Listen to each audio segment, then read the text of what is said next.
We're continuing this morning with Canto 11, Chapter 9, Text 31. Here's the translation.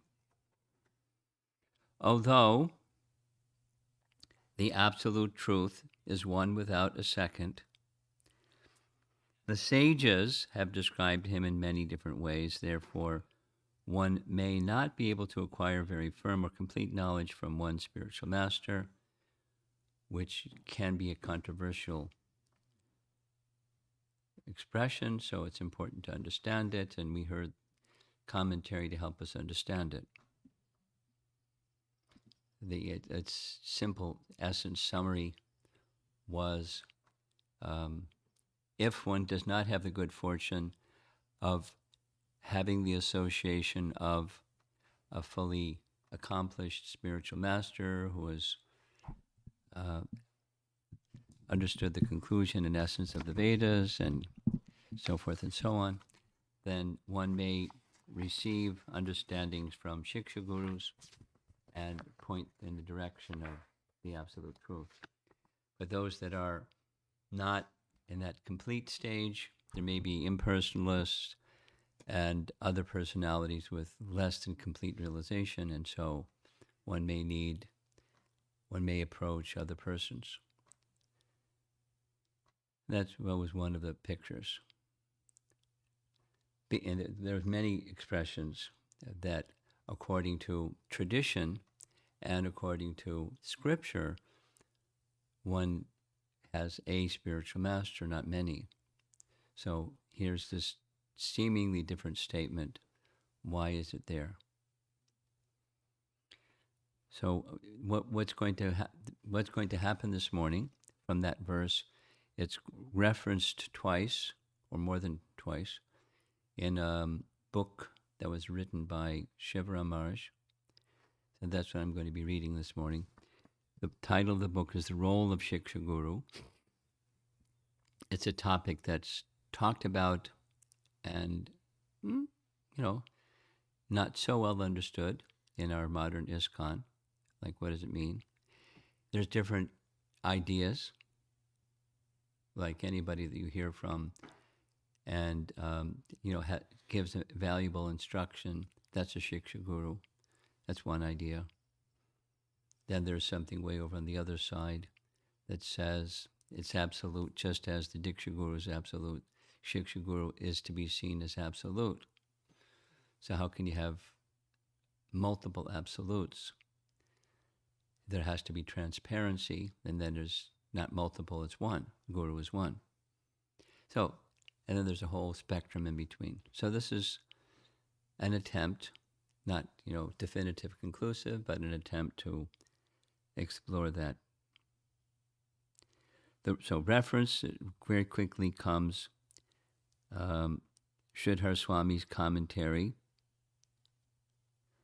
on this verse, this text 31 from chapter 9. I'll read. Vishwanath Chakrabarti states, however, in worshipping one's acharya, one may take help from good and bad examples. This whole section, the good and bad examples that the Avaduta Brahman was taking.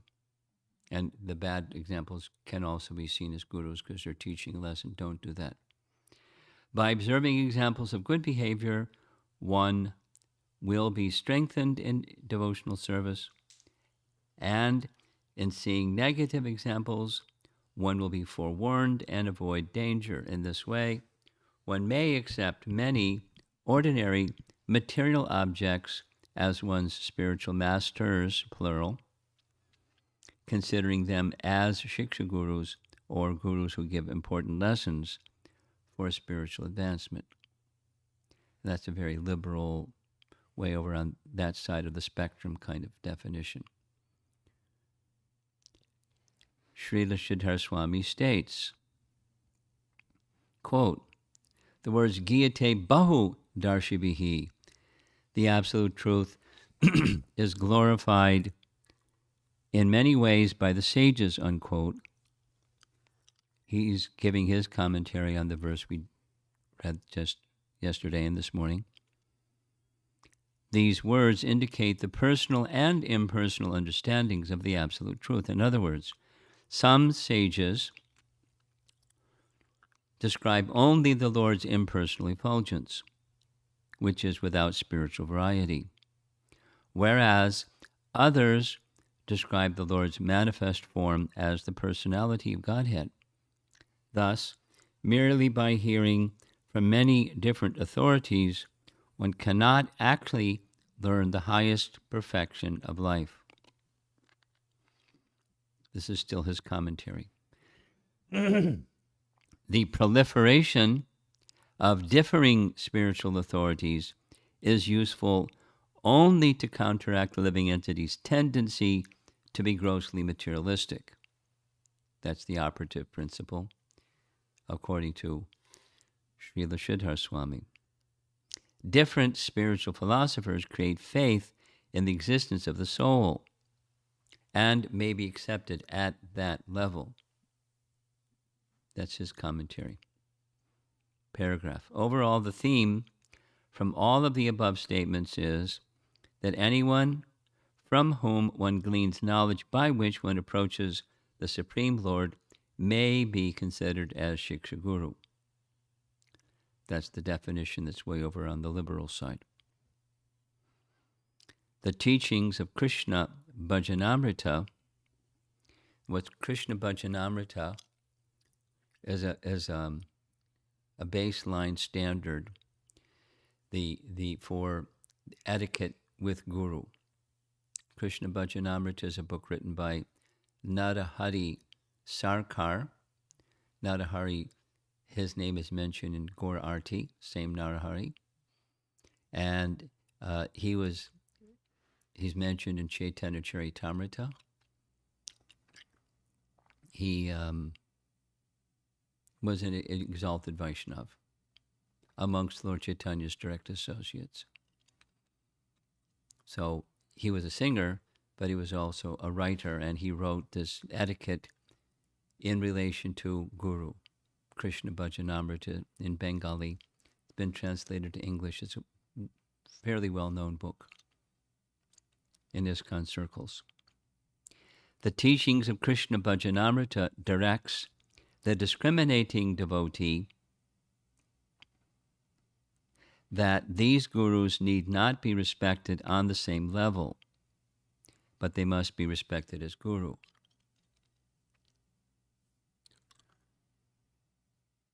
And then there's a much longer reference to this verse found in appendix number 4. The book has its appendix, addendum at the end. And it goes like this.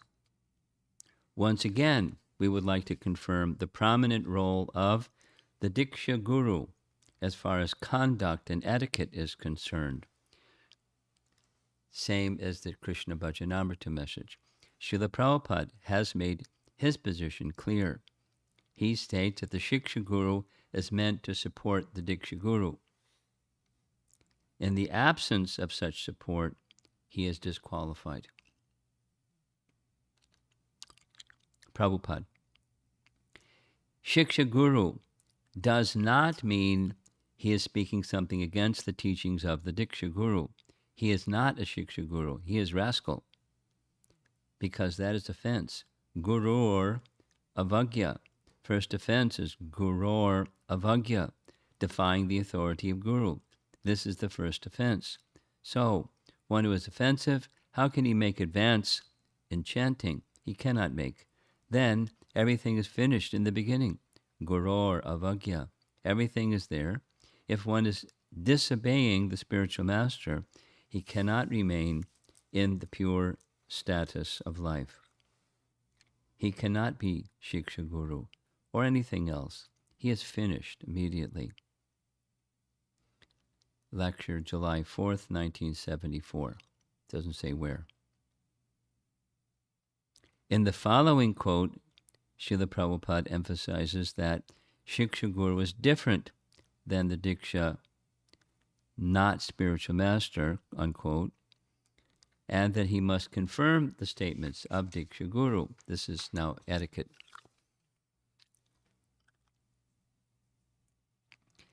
If a certain Maharaj speaks what I speak, this is Prabhupada in a letter. If X Maharaj speaks what I speak, then he can be taken a Shiksha Guru. Guru, Shastra, Sadhu. The spiritual master is one. That is a fact. X Swami may be taken a sadhu, not a spiritual master, or as instructor guru. Again, 1974, again, July 20th. So there was some incident going on in ISKCON where this was a topic. In addition, Krishnadas Kaviraj offers his obeisances to his spiritual masters, plural. His Shiksha Gurus, Rupa and Raghunath, are glorified at the conclusion of every chapter. Yet, when he glorifies both Shiksha and Diksha in a verse, the Diksha Guru is mentioned and glorified first. Mantra Guru Ara Yata Shiksha Guru Gana Tanhara Charana Age Hariya Vandana. I first offer my respectful obeisances at the lotus feet of my initiating spiritual master and all my instructing spiritual masters. Adi Lila 1.35.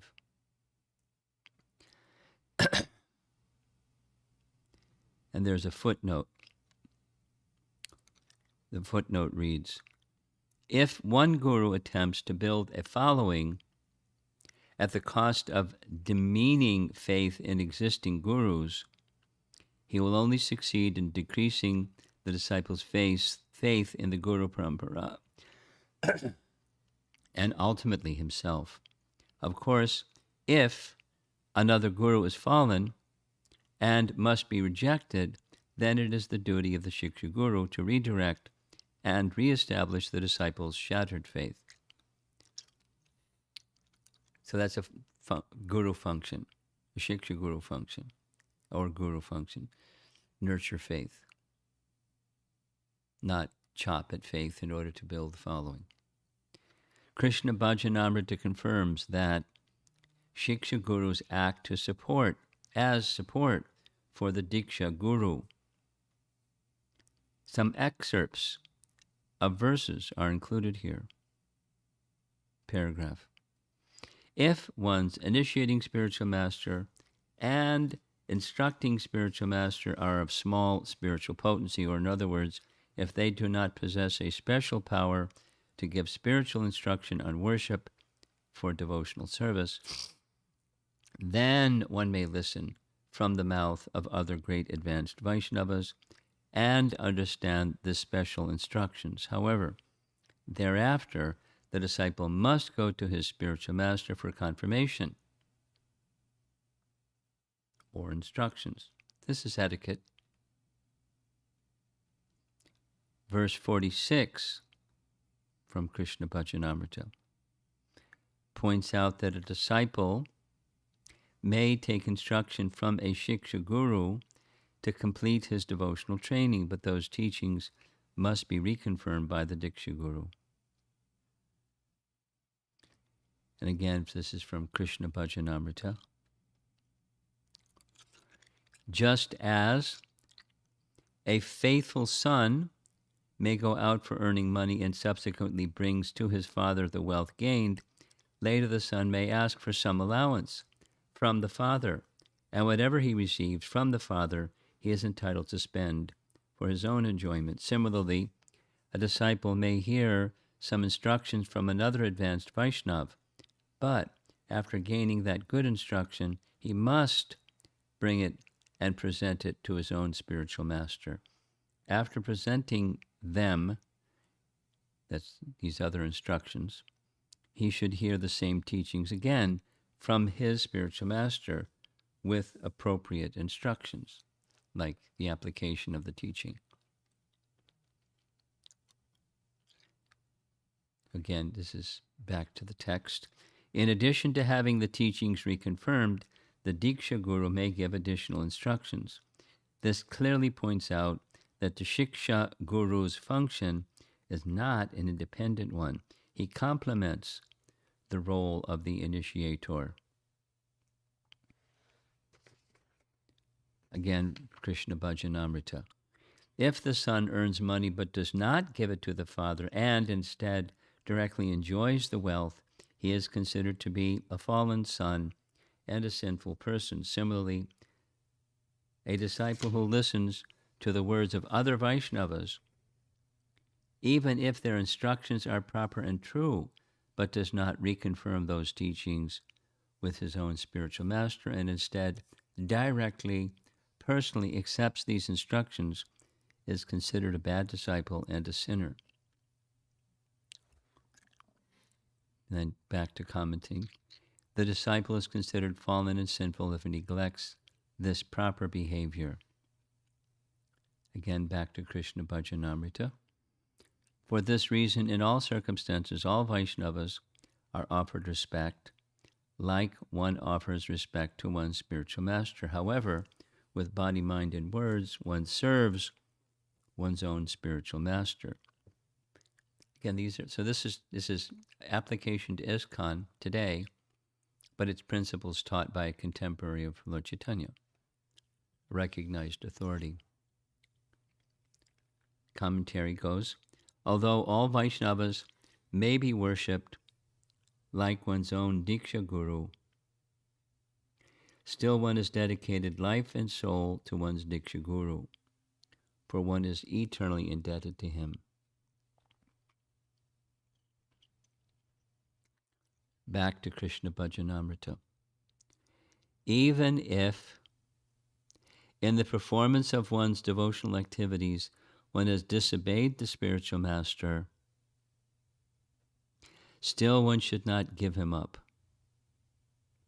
but should remain faithfully with him, because all authorities say that the shelter of one's own spiritual master is best and perfect, even if another spiritual master is more powerful.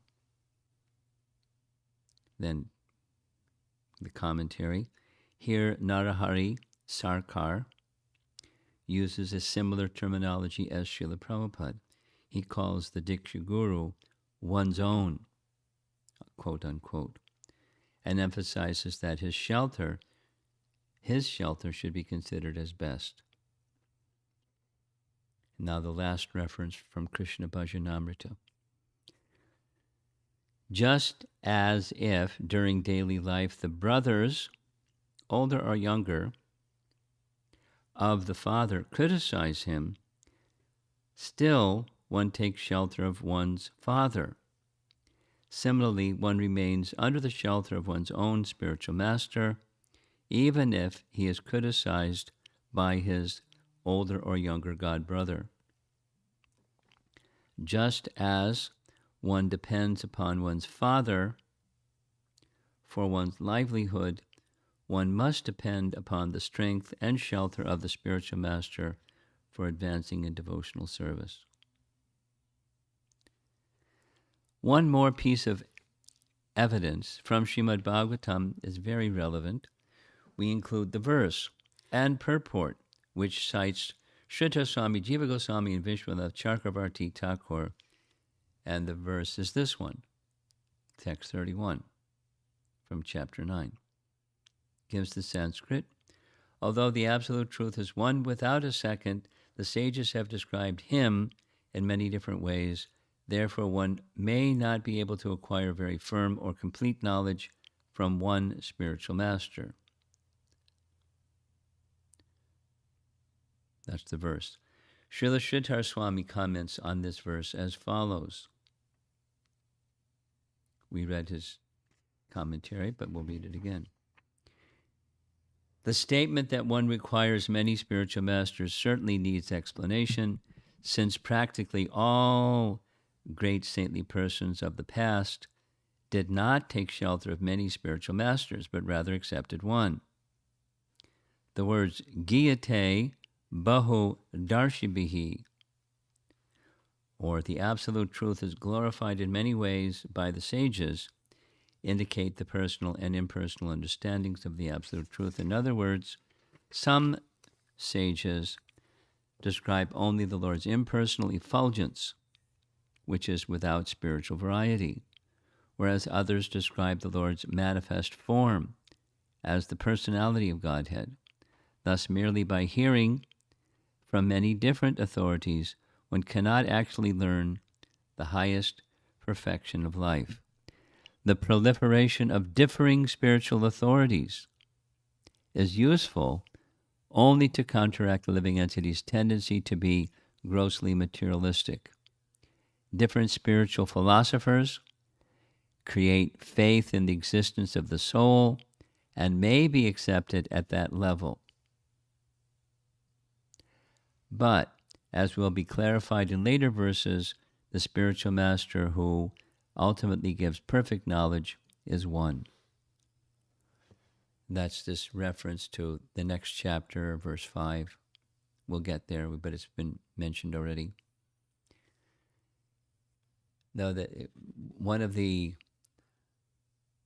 things I reported yesterday morning, this Shveta Ketu reference for Chandogya Upanishad, he had a teacher in the forest that was one, then he came back and his father became the instructor, but it's only his father who instructed him in transcendental knowledge because he didn't understand the questions his father put to him. So of the questions that his father put to him that his Shvetaketu didn't understand, it's Upanishad language emphasizing Brahman, distinguishing Brahman from Asat, from temporary. It's interesting, little simple examples. Water with salt in it, what's the essence? The water may boil, but the salt remains. So the salt is the essence. And so the soul is the essence, the body may change, but the essence is the soul, that unchanging entity within. So emphasis with that example, it's supportive of recognizing the soul. So the teaching and the teacher that presents the teaching can be considered in this very liberal explanation or definition as guru, giving faith in the existence of the soul. Here's Srila Jiva Goswami's commentary. Quote, "Since it is commonly understood that one is to accept a single spiritual master, why is it recommended that one learn from many so-called spiritual masters appearing in the forms of ordinary material objects? The explanation is that one's worshipable spiritual master will instruct one in many departments of knowledge by giving lessons gleaned from ordinary objects." In other words, as Krishna was Arjuna's guru when he surrendered to him, although they were friends, the dynamic changed. Same for Uddhava. So he's performing the function of guru for Uddhava, but he's using examples of mundane objects to help illuminate and elucidate.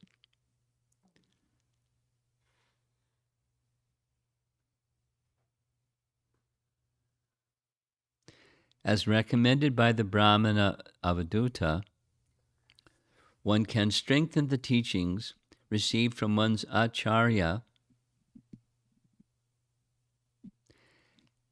and avoid transgressing his orders by observing ordinary things in nature.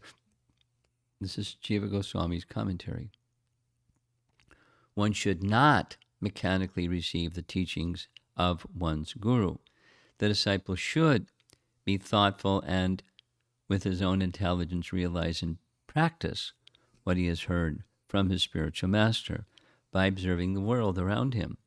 In this sense, one may accept many gurus, though not those who preach against the knowledge received from the bona fide spiritual master.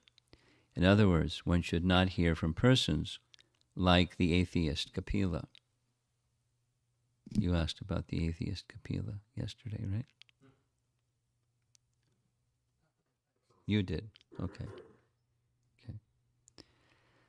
Okay. The third is Vishwanath Chakravarti Thakur comments on this verse.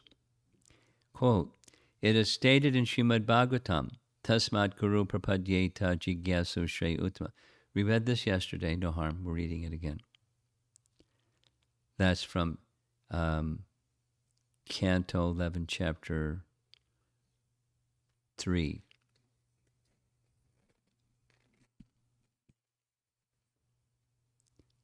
Therefore, one should approach a bona fide spiritual master if one actually desires to achieve the highest perfection of life. Similarly, in Canto 10,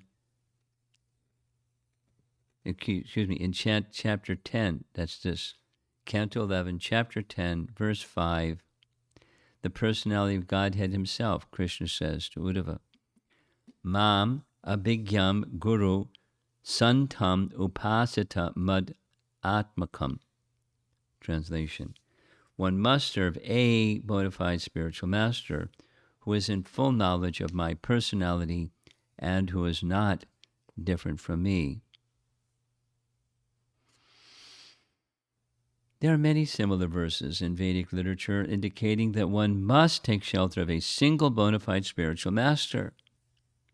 We also have the examples of innumerable great saintly persons who did not accept more than one spiritual master. Thus, it is a fact that we should accept one bona fide spiritual master and receive from him the particular mantra that one is to chant.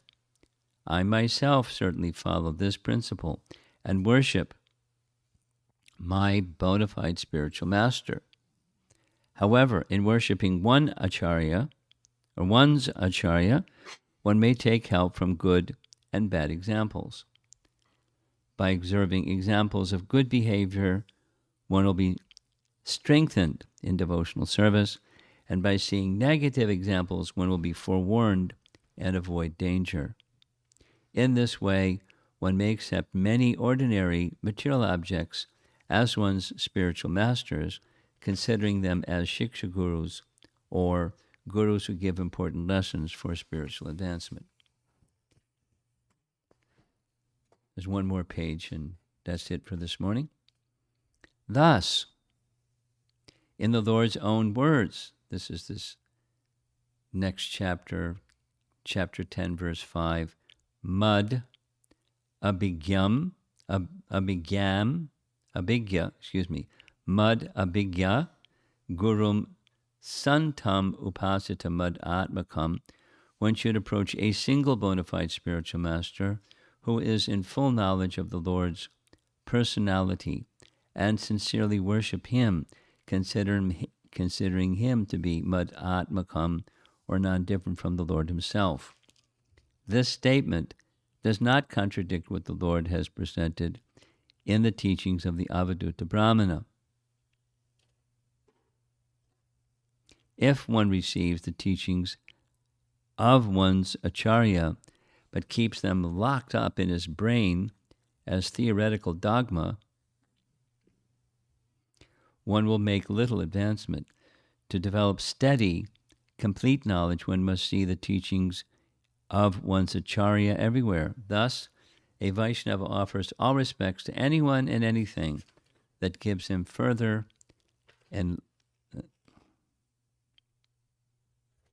enlightenment in the path of worshipping the bona fide acharya who is not different from Lord Krishna. Apparently that's still part of Vishwanath Chakravarti Thakur's commentary. Yeah. So now 2 paragraphs, and we're done. The acharyas all confer that generally a devotee has one spiritual master who is the initiator.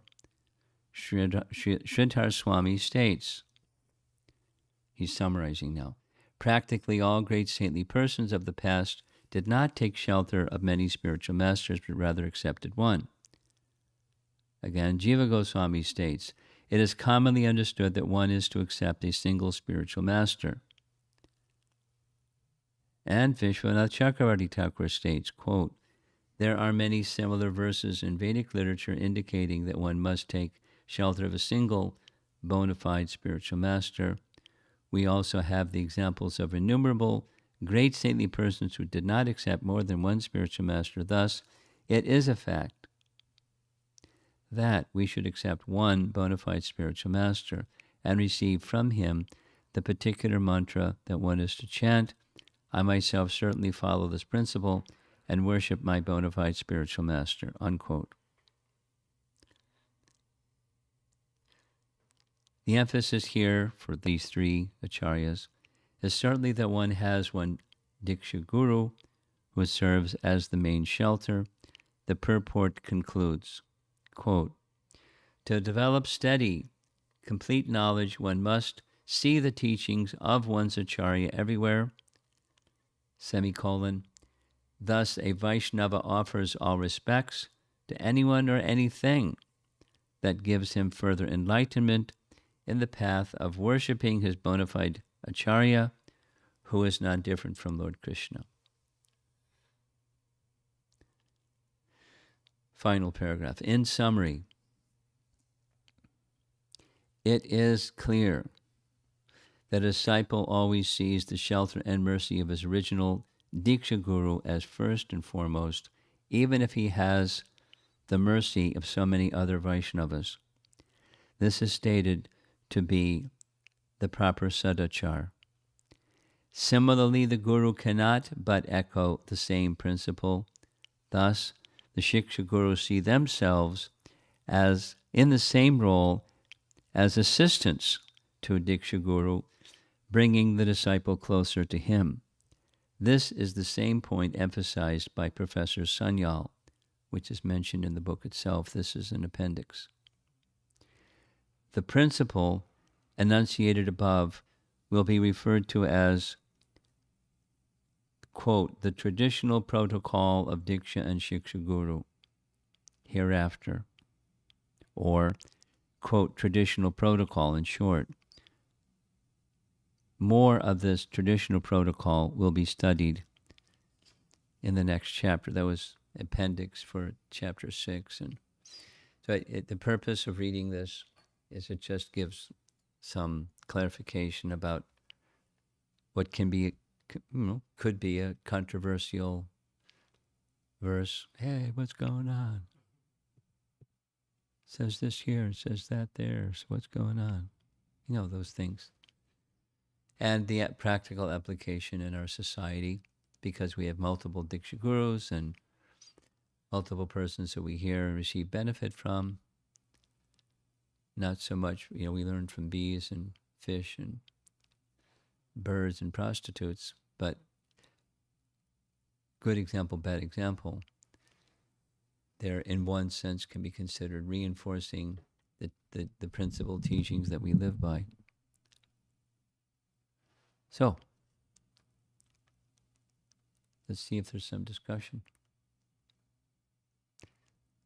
Was there anything left over from yesterday? Because we ended abruptly. Nothing from yesterday. Okay. Now, generally, online people take a little while to get it together, to send something. So, go ahead. Maharaj, this that statement that says that the instructing spiritual master, the Shiksha Guru, when we hear, we should reconfirm with the initiating spiritual master, otherwise he's a bad disciple. Prabhupada says. So I was just wondering, how to practically apply that in our situation. Do we use our intelligence to say that? The historical example had to do with Kirtanananda Swami and the confusion based upon how he was posturing himself in relation to Prabhupada. That was the historical context. And So Prabhupada was saying he can be taken as sadhu but not guru, or as shiksha guru but not guru, not diksha guru. And his function is to support diksha guru, and who, the original and primary shiksha guru person. It's not to give contrary instructions. One who does that is so. If you hear practical application, if you hear, the sky is purple, and you go to your diksha gurus, if you hear something that's just very fundamentally in contradiction to something that you have heard, at least that you have understood that per what you've heard, then the faithfulness is the following of diksha guru, and so it's not everything that you hear, but if you hear something that may sound different or new or even contradictory, what are you to do? You to take that. I heard the sky is purple. Is that true? How should I understand that statement?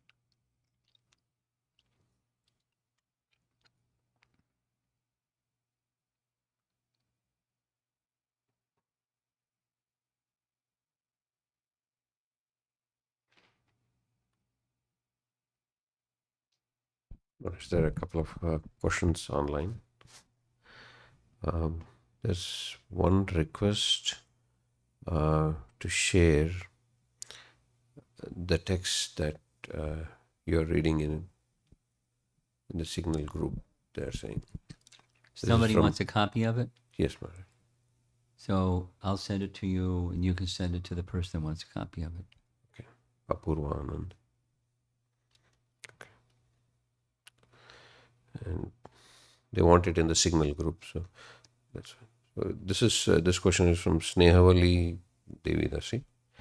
Hare Krishna Guru Maharaj. In yesterday's class, we read that Srila Vishwanath Chakravarti Thakur said that from honeybee, Honeybee, okay. honey thief, and Pingala, the Brahmanas learned detachment and attachment to the Supreme. From our earlier discussion, we know that it is only Pingala who is teaching attachment to the Supreme or Bhakti. Yeah, I thought so too. I would like to know how honeybee and honey thief is teaching attachment to the Supreme. So Could would you I. please elaborate? I would also like to know.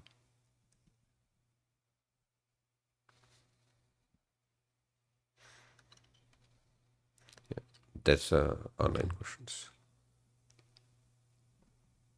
I'll look closely, and I'll see if I can come up with something, Snehavali, and if I find something, I'll send it to you.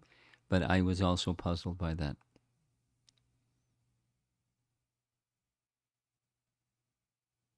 Okay. Srila Prabhupada ki.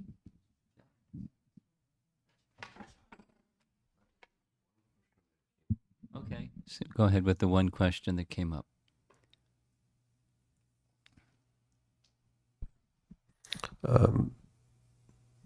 Hare Krishna Guru Maharaj. This is from Amara Devidasi.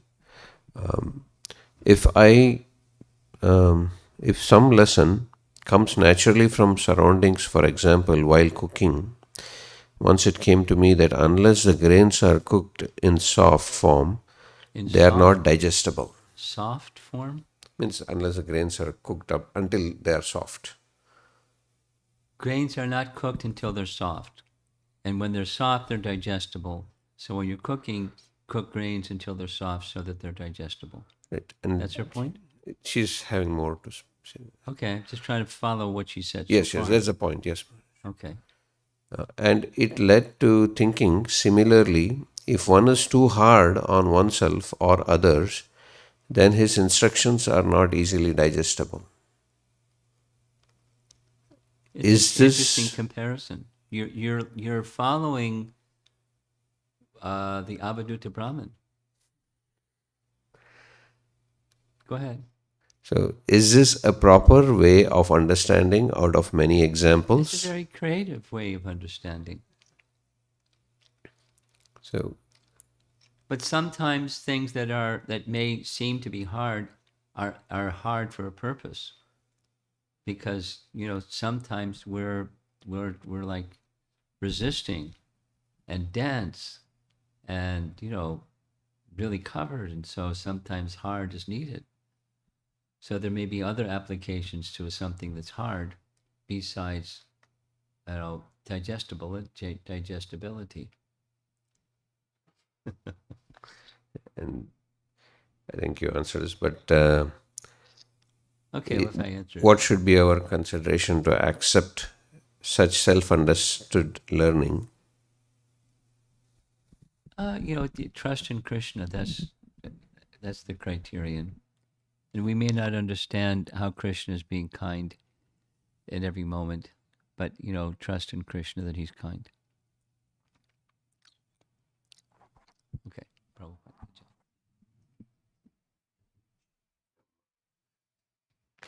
That's okay. That's okay. You can just send Apurva Anand this whole document that you already have.